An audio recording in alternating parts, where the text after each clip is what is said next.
चलो अध्ययन कक्ष में चलते हैं। मेरे पिताजी सुगंधित आकाश शहर के महापौर हैं, उनके पास संत उत्पत्ति ब्रह्मांड के बारे में कुछ इतिहास की किताबें होनी चाहिए। तलवार से अमर लोक के द्वार तोड़ने की मेरी कहानी बहुत बड़ी खबर है। सुगंधित आकाश शहर समेत सभी ने इसके बारे में सुना होगा।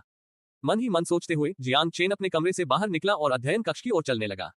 आम लोगों को मेयर के कमरे में जाने की अनुमति नहीं थी, क्योंकि वहां न केवल जियांग झेन हाई को पसंद आने वाली किताबें थीं, बल्कि कुछ बुनियादी मार्शल आर्ट कौशल भी रखे हुए थे। हालांकि जियांग चेन कोई आम आदमी नहीं था, वह मेयर का बेटा था और मेयर के महल में वह जहां चाहे वहां जा सकता था। जियांग चेन ने उन मार्शल आर्ट कौशलों पर कोई ध्यान नहीं दिया और सीधे सेंट ओरिजिन ब्रह्मांड के इतिहास की किताब उठाकर उसे पढ़ना शुरू कर दिया। उसने जो इतिहास की किताब पढ़ी थी, उसमें सेंट ओरिजिन ब्रह्मांड की सभी महत्वपूर्ण घटनाओं का विवरण था, जिसमें संक्षिप्त भौगोलिक जानकारी भी शामिल थी। जियांग चेन को इस समय इसी चीज की जरूरत थी। किताब का पहला अध्याय पढ़ते ही जियांग चेन के चेहरे पर हल्की सी मुस्कान आ गई। किताब के पहले पन्ने पर इतिहास के सबसे महान संत के बारे में लिखा था, जो 100 साल पहले अपनी तलवार से अमरलोक के द्वार तोड़ने की कोशिश कर रहे थे, लेकिन दुर्भाग्यवश संत चट्टान पर उनकी मृत्यु हो गई।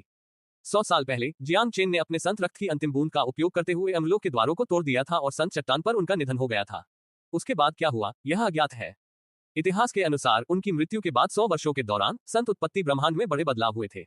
उनके द्वारा अमरलोक की ओर जाने वाले द्वारों को पार करने के बाद कई वर्षों तक जीवित रहे अन्य सभी संतों ने भी इस अवसर का लाभ उठाते हुए उन द्वारों को पार कर लिया और उनमें से कोई भी पीछे नहीं रुका। संतों के संरक्षण और मार्गदर्शन के अभाव में ब्रह्मांड में अराजकता फैल गई थी।